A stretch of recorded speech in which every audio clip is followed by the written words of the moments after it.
Okay, so before the break, we talked about dementia and we touched on Alzheimer's.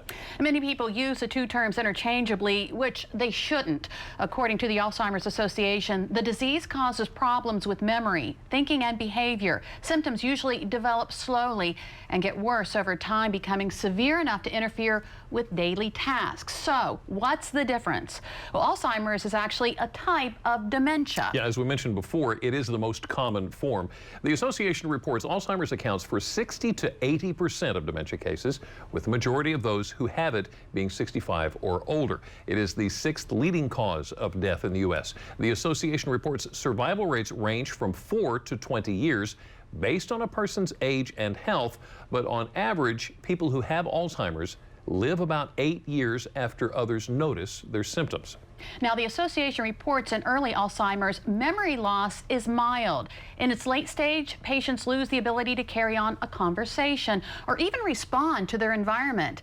As it stands today, there is no cure for Alzheimer's, but treatment is available to slow the worsening of symptoms and improve quality of life. Still, researchers are working hard to unravel the mystery of the disease, including risk factors. One thing they have learned, a lot of it may have to do with how much sleep you get. According to new research, lack of sleep or even disrupted sleep may increase a person's risk of developing Alzheimer's. You see, poor sleep is bad for the brain. As a matter of fact, it's bad for your health overall, as adequate shut-eye helps the body heal. The repair and recovery at the cellular level of every organ system that we have. Our heart's given a break, our blood vessels are allowed to relax, our blood sugar goes down. Okay, the silver lining perhaps to all of this, sleep disturbances can be treated. As a matter of fact, a lead author of one of the studies says treatments for poor sleep or efforts to maintain healthy sleep patterns may help prevent or slow the progression of Alzheimer's disease. Poor sleep is not the only thing a lot of us are guilty of. Have you felt stressed lately? Well, that may also be a contributing factor to Alzheimer's, particularly if you're older. New research from an aging study has found a link between stress in the elderly and memory decline. Participants who had the highest levels of stress were about twice as likely to develop amnestic mild cognitive impairment, this early stage of Alzheimer's dementia. It's research 85-year-old Frederick Schweitzer is encouraged to hear. The past few years have been stressful for him. He was his wife's primary caretaker before she passed away from dementia last year. I feel this besetting sadness and loneliness. Researchers say if seniors can learn how to cope with their stresses, let's say with physical activity, they may be able to postpone or even prevent their cognitive decline. Now, Frederick is taking an active approach by writing a memoir about him and his late wife. Now, there is also something else that many seniors do that may serve as an Alzheimer's warning sign. Would you believe new research has found a connection between slower walking speeds in the elderly and Alzheimer's? Annie Longworth was excited to hear the findings. She and her husband walk at least 30 minutes every day. I'll be 65 in May, and I think walking is supposed to be good for your heart. It's good for warding off Alzheimer's. This study was really building on existing data that it pays to be fit. The study found a connection between slow walking speed in the elderly and the amount of amyloid protein built up in their brain. That buildup has been associated with the development of Alzheimer's. Still, experts warn, don't be alarmed if you walk slowly. There's so many causes of being a slow walker which really have nothing to do with brain function.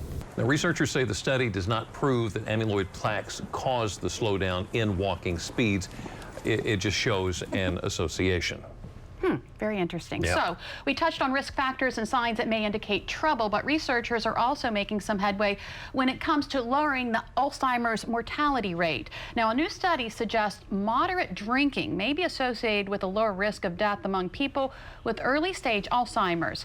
Researchers say a medium to large glass of wine every day was linked to a 77% lower risk of death, but they add further investigation is needed. Now, even if it is preliminary research, it's still something I guess you could say cheers to, because any advancement that we can make to fight Alzheimer's is absolutely welcome. Now, if you're fortunate enough to have never experienced it firsthand, or you don't have a loved one suffering, Just know Alzheimer's is an ugly disease, but not just to watch. As you're about to see, it can be just as hard for the person who is living with the disease. Do you feel like people talk around you and don't talk to you? Yeah, they do. This accomplished college quarterback, retired teacher, and loving husband now battling a monstrous disease. It's a mean, one of the meanest things I've ever seen in my life. Alan Bieber and his wife, Mary, posted this emotional video to raise awareness. Now complete strangers have seen Beam's heart-wrenching message. I'm the same old person, and I wish that people, all my friends, could come up and just talk to me, just like they did before.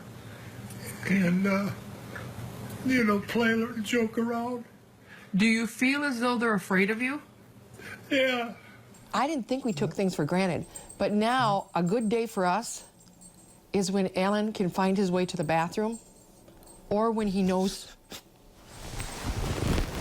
Beam's diagnosis is known as visual variance, meaning he often can't find where things are because his brain doesn't register where he is or what he's looking at. Absolutely horrified. I wake up and I say to myself, is it going to be worse? You know it is. Mary Beth says those who deal with the disease know how straining it can be to make sure their loved one is cared for. That all comes out of that person's pocket. And then they go to work every day and they leave their loved one because they have to work. And they come home and they think, am I going to know him or is he going to know me? Despite the stress and financial expense, these two do their best to stay positive about their new reality. Sometimes, occasionally, if I'm real tired, we just turn the sheets around and that, and we sleep backwards, don't we? I don't care. Beam hopes the attention from Mary Beth's video does more than just get people's attention. To somehow, like I said, help one person, the old saying, one person. God bless you. Okay. And goodbye. Mary Beth posted that very emotional video on Facebook. It has since been viewed nearly 1 million times, and they have received 8,000 friend requests. Wow. Isn't that amazing? The video puts the disease in such a much more clearer perspective. And you know, after seeing that video and everything we discussed today on Alzheimer's, perhaps you're determined to keep your brain as sharp as possible. Well, one researcher is on your side. She found most of us literally waste half of our lives daydreaming, and that's no good. And she's working to change it. Please get yourselves in a comfortable, upright, alert posture. When was the last time a meeting at your office started like this? But Amishi Jha begins all her research meetings this way because she insists a relaxed brain is a focused one. I study how the brain pays attention and how we can use mental training tools like mindfulness meditation to help them pay better attention. I study populations for whom having peak attention is key to their success. Football players, active duty military and their spouses, firefighters and accountants, they're all getting mindfulness training, and it only takes 10 to 15 minutes a day. Sit quietly in a comfortable and alert posture and focus all of their attention to the sensations of breathing. When you notice your mind has wandered, simply return it back to the sensations of breathing. Jha uses MRI scans as well as brainwave recordings to measure the effects on people's attention before and after a month of mindfulness training. We're seeing that it actually strengthens this muscle of attention and has a whole host of other benefits with regard to stress reduction, performance improvement, and improvements in mood. It's even having an impact on her research assistants. The idea of sitting and turning inward was very foreign to the way that I had been operating. So I have learned a lot about integrating mindfulness into my daily life. And the U.S. Department of Defense must agree, Jha has received $3.5 million from the DoD and donor support. Jha recently published a study showing mindfulness training protected against attention lapses by troops undergoing high-stress military training before they are deployed into combat situations. Isn't it amazing all the things that we are learning just in the last few years? Yeah. Wow.